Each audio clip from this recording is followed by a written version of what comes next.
இந்த பெண்மணி சொல்லக்கூடிய ஒரு வார்த்தையை பாருங்கள்.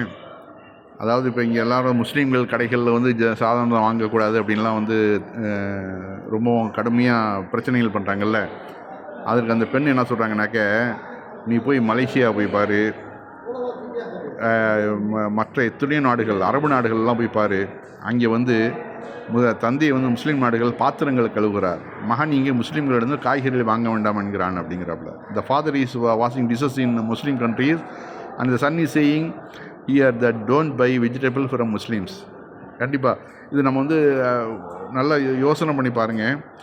இது வந்து முஸ்லீம்களை வந்து வெறுப்படைய செய்யலை. இவர்கள் வந்து இங்கே இருக்கக்கூடிய ஒரு இந்துத்துவாக்கள் தீபாவளிக்கு வந்து போர்டு வைக்கிறான்.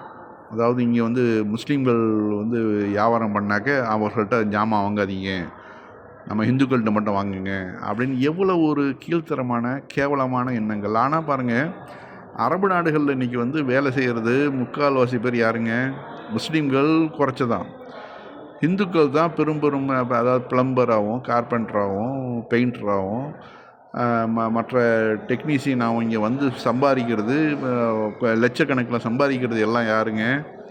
எல்லாம் வந்து இந்துக்கள் தான். அதே மாதிரி ஹவுஸ் டிரைவராகவும். बाप दुबई, सऊदी, कुवैत, इंडोनेशिया में मुसलमानों के बर्तन धो रहा है और बेटा यहाँ कह रहा है मुसलमानों से सब्जी नहीं लेंगे.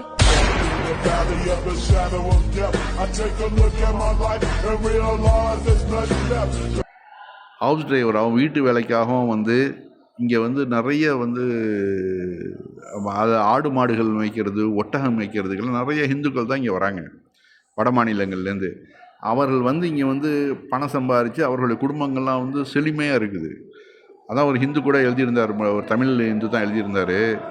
அதாவது இதுக்கு முன்னாடிலாம் நான் வந்து சரியான சாப்பாடு கிடையாது, எனக்கு ஒழுங்கான எனக்கு உணவு கிடையாது, படிப்பு கிடையாது. ஆனால் என்னுடைய தகப்பனார் வந்து சவுதிக்கு போனார். அதன் பிறகு எங்கள் குடும்பம் வந்து அவ்வளோ செழுமையாகிடுச்சு. நானும் நல்லா படித்தேன், இப்போ வந்து நல்ல நிலைமையில் இருக்கிறோம். ஆனால் இந்த படுபாவிகள் செய்யக்கூடிய இந்த பிரச்சனையினால் மீண்டும் அந்த பழைய காலத்துக்கு நம்ம போயிடுமோன்னு பயமாக இருக்குது. தயவு செஞ்சு நீங்கள் வந்து இப்போ இந்துக்கள் எல்லோரும் தவறானவர்கள் கிடையாது, ஒரு சில இந்துக்களை வச்சு நீங்கள் எல்லாரையும் எடப்படாதீங்கன்னு சொல்லி அவர் பதிவே போட்டிருந்தார். ஆக நாம் வந்து இப்போ இங்கே பார்க்குறோம், நம்ம சவுதியிலையும் பார்க்குறோம், யாரும் எந்த ஒரு எதிர்ப்பு பிரச்சனைகளும் எழுப்புறதில்லை. அங்கே இந்துக்கள் அப்படி பண்ணுறாங்களே, நாம் இங்கே வந்து முஸ்லீம்களை வந்து நாம் வந்து முஸ்லீம்களை தூண்டி விட்டு இவ்வளோ இந்துக்கள்லாம் வெளியாக்குவோம் அப்படின்னு யாருமே நினைக்கல இல்லையா?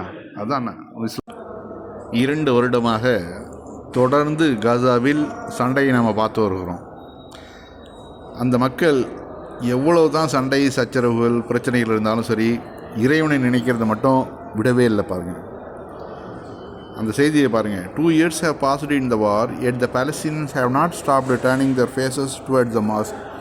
Indeed, there is no community or people like Palestine in the entire world. உண்மைதாங்க. எவ்வளோ தான் நம்மளை விட சாப்பாடு தான் மெயின்.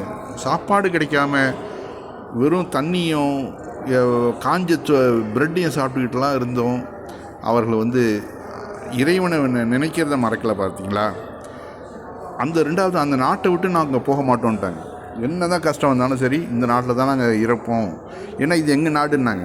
அதே சமயத்தில் வந்தேரிகள் யூதர்கள் பாருங்கள், ஈரான்லேருந்து 2-3 மிசைல் வந்து விழுந்து பில்டிங் ஆட்டம் காண உடனேயும் கூட்டமாக வெளியேற ஆரம்பித்தாங்க. இதுதான் அதாவது வந்தேரிகளுக்கும் பூர்வீக குடிகளுக்கும் உள்ள வித்தியாசமே. அங்கே பாருங்கள் அந்த பள்ளியுடைய நிலைமையை பாருங்கள், எவ்வளோ சிதிலமடைஞ்சு எப்படி இருக்குது. இருந்தாலும் அவர்கள் வந்து அந்த இறை நம்பிக்கையை விடலை. இன்றைக்கி இல்லைனாலும் நாளைக்கு நாம் சந்தோஷமாக இருப்போம். இறைவன் வந்து கண்டிப்பாக எங்களுக்கு ஏதோ ஒரு எங்களுக்கு சோதனை கொடுக்குறான். எங்களை வந்து சோதித்து பார்க்குறதுக்காக ஒரு டெஸ்ட்டு கூட இது வைக்கலாம். இல்லையா இறைவன் அப்படி தான் நினச்சிக்க வேண்டியது தான் நம்ம. ஏன்னா அங்கே பாருங்கள், இந்த சிதிலமடைஞ்ச அந்த பள்ளியிலையும் தொழுகைக்கான கூட்டம் குறையில பாருங்கள், அந்த அளவு கூட்டம் நிரம்பி வழியுது. இது வந்து நமக்கெல்லாம் ஒரு பாடம். என்ன தான் வந்து இறைவன் நமக்கு சோதனைகளை கொடுத்தாலும் சரி, இறைவன் நமக்கு பின்னாடி ஒரு நன்மையை நம்ம நாடி இருக்கிறான் கண்டிப்பாக. அதனால் வந்து நம்ம இறை நம்பிக்கையை வந்து நம்ம விட்டுறக்கூடாது. இறைவன் மேலே உள்ள அந்த நம்பிக்கையை வந்து நம்ம தூரமாக்கிடக்கூடாது. எந்த நேரமும் இறைவனை பற்றி ஒரு நம்பிக்கை, அந்த நினைப்பு நமக்கு இருந்துச்சுனாக்க கண்டிப்பாக இறைவன் வந்து நமக்கு நல்ல ஒரு வாழ்க்கையை அமைச்சு கொடுப்பான்.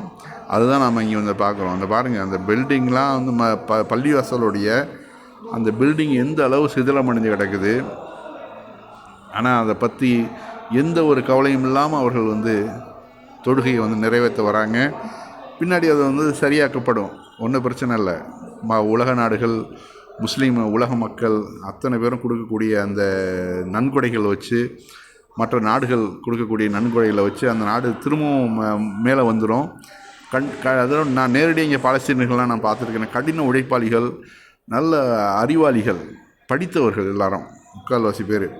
அதனால் அவர்கள் வந்து அந்த நாட்டை திரும்பவும் கட்டமைக்கிறதுங்கிறது அவர்களுக்கு பெரிய பிரச்சனையே கிடையாது. கண்டிப்பாக இது வந்து இவர்களுக்கு வந்து உலகத்துக்கு ஒரு சிறந்த உதாரணமாக அவர்கள் திகழ்வார்கள். இன்று இந்தியாவில் வந்து ஒரு மதம் மிக தீவிரமாக எதிர்க்கப்படுதுனாக்க அது இஸ்லாம் ஒன்று தாங்க. அது எல்லாருக்கும் தெரிஞ்ச விஷயம். ஏன் அவர்கள் இஸ்லாத்தை எதிர்க்கிறாங்கன்னாக்க அந்த அதாவது இந்து மதத்து மேலே உள்ள பற்றுலாம் கிடையாது. இஸ்லாம் வந்து ஜாதியை சுத்தமாக ஒழிக்குது, அந்த ஒன்று தான். இப்போ எல்லாரும் இஸ்லாத்துக்கு மாறிட்டாக்க இந்து மதங்கிறது ஒரு அடிப்படை இல்லாமல் போயிடும். ஏன்னா இந்து மதங்கிறது ஜாதிகளின் கட்டமைப்பால் தான் அமைக்கப்பட்டது. இந்த ஜாதியை நீங்கள் தூக்கிட்டீங்கன்னாக்க அங்கே இந்து மதமே காணாமல் போயிடும். அதனால தான் அவர்கள் வந்து ரொம்பவும் சாதுரியமாக என்ன பண்ணுறாங்கனாக்க அவர்களை வந்து இந்துக்களுக்கு எதிராக வந்து அவர்களை வந்து திருப்பி விடுறது. அதை வந்து தோழர் மதிமாறன் வந்து மிக அழகாக சொல்கிறாரு. பெரியார் சொன்னதை, அவருடைய அந்த ஸ்பீச்சை வந்து நீங்களும் கேளுங்க. மிக அருமையான ஸ்பீச்சு. அதை அப்படியே நான் தரேன் உங்களுக்கு. ஏன் முஸ்லீம் பர்டிகுலர் தேச துரோகி சொல்றான் தெரியுமா? முஸ்லீம் மதத்தில் இஸ்லாம் மதம் நேரடியான சாதி அடையாளத்தை அதை வீழ்த்துது. நேத்து அதான் பெரியார் சொன்னாரு, ஒரு தாழ்த்தப்பட்டவராக இருக்கிற தலித் ஒருவர், அவர் எனக்கு சாதி வேண்டாம், இறை நம்பிக்கை வேணும், ஆனா என்னால சாமி கும்பிடாம இருக்க முடியாது, எனக்கு தீண்டாமை வேண்டாம் சொன்னா என்கிட்ட என்ன பதில் இருக்குன்னு பெரியார் அந்த கொஸ்டின் பண்ணி சொல்றாரு. என்ன சொல்றாரு? அப்போ உனக்கு இறை நம்பிக்கையும் வேணும், அதே சமயத்தில் தீண்டாமை வேணாம்னா உனக்கு யதார்த்தமா ஒரு வழி சொல்றேன், நீ போய் முஸ்லீமா மாறு. அப்போ நீ மத்தியானம் 2 மணிக்கு முஸ்லீமா மாறினா காலையில உன்னை ஏயின்னு கூப்பிட்டவரு சாயங்காலம் உன்னை பாயின்னு கூப்பிடுவாருன்னு அப்பதான் பெரியார் சொல்ற. இது நடக்குதா இல்லையா? கண்டிப்பாக தாழ்த்தப்பட்ட மக்களுக்கும் இஸ்லாமியரையும் பார்க்கிற வித்தியாசம் ஜாதி இந்துக்கள் மத்தியில் இருக்குதா இல்லையா? ஜாதி இந்துக்கள் ஒரு முஸ்லிமை பார்ப்பதை போல் ஒரு தலித்தை பார்ப்பதில்லை, ஒரு தலித்தை பார்ப்பதை போல் முஸ்லிமை பார்ப்பதில்லைங்கிற நடைமுறை இப்பவும் இருக்கு. இந்த யதார்த்தத்தை புரிந்து கொண்டுதான் பெரியார் அதை பேசுறார். அப்ப தேச பற்றி ஏன் அப்ப பேசுறாரு? முஸ்லீம்களை ஏன் தேச துரோகியா சித்தரிக்கிறான்னா, முஸ்லீம்கள் இயல்பாவே இஸ்லாம் மதத்துக்குள் சாதியோட அடையாளம், கிறிஸ்துவ மதத்துல கூட சாதி அடையாளம் இருக்கும், மாறிக்கிட்டா இருக்க முடியும். அதனாலதான் கிறிஸ்துவரா மாறுறது, சாதி சங்கல் வச்சிருக்கிறவங்க அது பெருசா கொண்டாடுறது, எல்லா பேரும் சாதி பேர் இருக்கும். ஆனா இஸ்லாம் நேரடியான சாதி அடையாளத்தை ஒழிக்குது என்பதனால் தான் எல்லா இந்து அமைப்புகளும் மிக தீவிரமாக இஸ்லாமியர் இவர்களை விடவும் தீவிரமா இஸ்லாமியரை ஏன் எதிர்க்கிறாங்கன்னா, அது இந்து மதத்துக்கு எதிராக கிடையாது, அது சாதிக்கு எதிராக இருக்குதுங்கிற காழ்ப்புணர்ச்சி. சாதியை தடுக்கிறான், நமக்கு அடிமைகள் இல்லாம போயிடும். அந்த காரணம். அதனால தான் நீ தலிதா இருக்கிறப்ப ஏன்னு கூப்பிடக்கூடியவன், அதே நீ முஸ்லீமாக மாறிட்டா வாங்க பாயின்னு கூப்பிட்றானே. இது ஒன்று தான் இங்கே வந்து இஸ்லாம் பரவுறதுக்கு முக்கியமான காரணம். ஏன்னா இஸ்லாத்தை அந்தளவு மக்களும் புரிஞ்சு வச்சுருக்கிறாங்க, இஸ்லாமிய கொள்கைகளை மாற்று மதத்தவர்களும் தெரிஞ்சு வச்சுருக்கிறதுனால தான் அந்த மக்களுக்கு கண்ணியம் கிடைக்குது. அதுதான் பெரியார் சொல்கிறாரு, நீ வந்து முஸ்லீமாக மாறிடு. அவர் நாத்திகத்தில் தான் இருந்தார், ஆனாலும் இன இழிவு நீங்கிறதுக்கு இஸ்லாம் ஒன்று தான் மருந்துன்னு பெரியார் அடித்து சொல்லியிருக்கிறாரு. அதுதான் தோழர் மதிமா. இந்தியாவில் எத்தனையோ பிரச்சனைகள் இருக்கிறப்போ இந்த ஸ்கூலில் வந்து ஹிஜாப் போட்டு வர பெண்களை வந்து இவங்க படுத்துகிற பாடு இருக்குத அவ்வளோ மோசமானது. நீங்கள் வந்து யூனிஃபார்ம் வேணும்னு சொன்னீங்கன்னாக்க உங்கள் மதத்தில் நீங்கள் வந்து எத்தனை ஜாதிகளாக பிரித்து அவர்களை வந்து சூத்திரர்கள்னு பிரித்து, ஒருத்தங்களை சத்திரியர்கள்னு பிரித்து, இன்னொரு ஆள் பிராமணர்கள்னு பிரித்து வழி வழியாக வச்சுருக்கீங்க. அதுக்கு ஏதாவது ஒரு முடிவு காண வேண்டுமா இல்லையா? இது ஒன்றுக்கும் உருப்படி இல்லாத பிரச்சனை. இது வந்து தன்னுடைய உடம்பை தான் மறைச்சிக்கிட்டு வர்றதில் உங்களுக்கு என்ன பிரச்சனைங்கிறேன். இதில் யூனிஃபார்ம் வந்து இங்கே வந்து என்ன பிரச்சனையாகுது? அந்த கேரளாவில் வந்து அந்த கன்னியாஸ்திரி அந்த கிறிஸ்துவ ஸ்கூலில் வந்து அந்த பெண்ணை வந்து தடை பண்ணியிருக்கிறாங்க. இது மாதிரி நீ வந்து இனிமேல் ட்ரெஸ்ஸு இது மாதிரி எல்லோரும் போட்டுக்கிட்டு ஒரு ட்ரெஸ் மாதிரி வந்தால் தான், அதாவது குட்டை பாடையை அணிஞ்சிக்கிட்டு மார்பகங்கள்லாம் நல்லா வெளியில் தெரியுது மாதிரி ட்ரெஸ்ஸை போட்டுக்கிட்டு அரை குட்டப்பாவடையில் வந்து அங்கே வந்து இருக்கக்கூடிய மக்களை கெடுக்கணும். அதுதான் இவர்கள் விரும்புகிறது. அதுதான் அங்கே உள்ள மினிஸ்டர் சொல்லியிருக்கிறாப்புல பாருங்கள், ஹிஜாப் அணியை அனுமதிக்குமாறு பள்ளிக்கு அமைச்சர் உத்தரவு.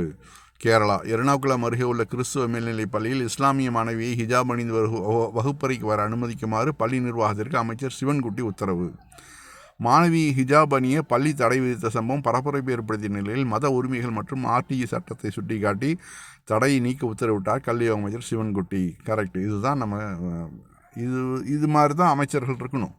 உண்மையிலேயே எல்லா மதத்தவர்களையும் சமமாக பாவிக்கணும். அவர்கள் மத நம்பிக்கைகளுக்கு முக்கியத்துவம் கொடுக்கணும்.